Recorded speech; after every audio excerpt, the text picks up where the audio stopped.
पाकिस्तान कराची में अपनी नई पनडुब्बी बना रहा है, जिसका खुलासा अब हुआ है।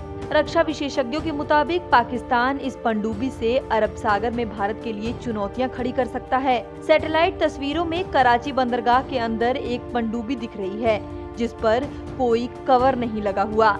आइए जानते हैं इस पनडुब्बी का खुलासा आखिर कैसे हुआ। दरअसल ये जानकारी एक ओपन सोर्स इंटेलिजेंस के ट्विटर हैंडल से मिली है, जिसमें सैटेलाइट तस्वीरों के जरिए पाकिस्तान की पनडुब्बी को दिखाया गया है।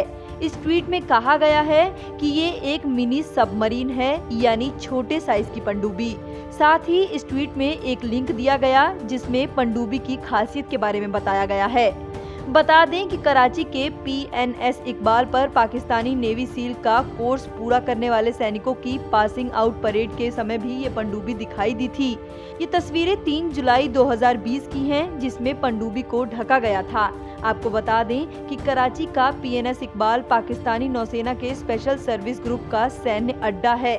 पाकिस्तान की ये सीक्रेट पनडुब्बी करीब 55 फीट लंबी और 7 से 8 फीट चौड़ी है। इसके अलावा एक न्यूज वेबसाइट ने पिछले साल 29 अप्रैल को एक खबर प्रकाशित की थी, जिसमें कहा गया था कि पाकिस्तान की ये नई मिनी सबमरीन भारत के लिए अरब सागर में चुनौतियां खड़ी कर सकती है। आपको बता दें कि पाकिस्तान ने पिछले 5 सालों में चीन और तुर्की के साथ 2 बड़ी पनडुब्बी डील की है। इस डील में वो अपनी पनडुब्बियों को इन देशों की मदद से अपग्रेड करना चाहता है। साल 2015 में पाकिस्तान ने चीन के साथ 8 हैंगोर टाइप और 42 युआन क्लास सबमरीन को बनाने का समझौता किया था। इसमें से 4 पनडुब्बियों को कराची शिपयार्ड पर बनाया जाना था, जिसमें चीन से टेक्नोलॉजी ट्रांसफर का संभावित समझौता भी शामिल था। फिर साल 2016 में पाकिस्तान ने तुर्की की हथियार निर्माता कंपनी STM को $350 मिलियन यानी करीब 26,039 करोड़ की डील की थी, जिसमें इस कंपनी को पाकिस्तान की अगोस्ता 90B पनडुब्बी को आधुनिक बनाना था। ऐसा माना जा रहा है कि तुर्की और चीन मिलकर पाकिस्तान की नौसेना को अपग्रेड करने में महत्वपूर्ण योगदान करेंगे। इसके अलावा पाकिस्तान खुद स्वदेशी मिनी सबमरीन बनाने की तैयारियां कर रहा है।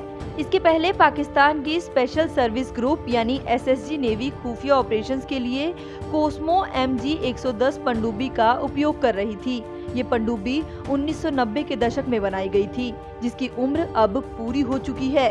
साल 2016 से साल 2019 तक ये मिनी सबमरीन एक टेंट के अंदर ढकी हुई थी, लेकिन साल 2019 के बाद ये पनडुब्बी खुले में रखी गई है, क्योंकि इसका निर्माण लगभग पूरा हो चुका था और इसके समुद्री ट्रायल की जरूरत आ चुकी थी। ऐसा माना जा रहा था कि इस पनडुब्बी का उपयोग पाकिस्तान अरब सागर में युद्ध या फिर संघर्ष के लिए कर सकता है। रक्षा विशेषज्ञों का मानना है कि पाकिस्तान ने ये पनडुब्बी खुद ही बनाई है, क्योंकि ऐसा डिजाइन अभी तक कहीं भी नहीं देखा गया। इसके निर्माण को देखकर लगता है कि इसका ऑपरेशन बेहद आसान होगा और जरूरत पड़ने पर इसे जमीन के रास्ते कहीं भी ले जाया जा सकता है, क्योंकि ये देखने में और साइज में बहुत ही छोटी है।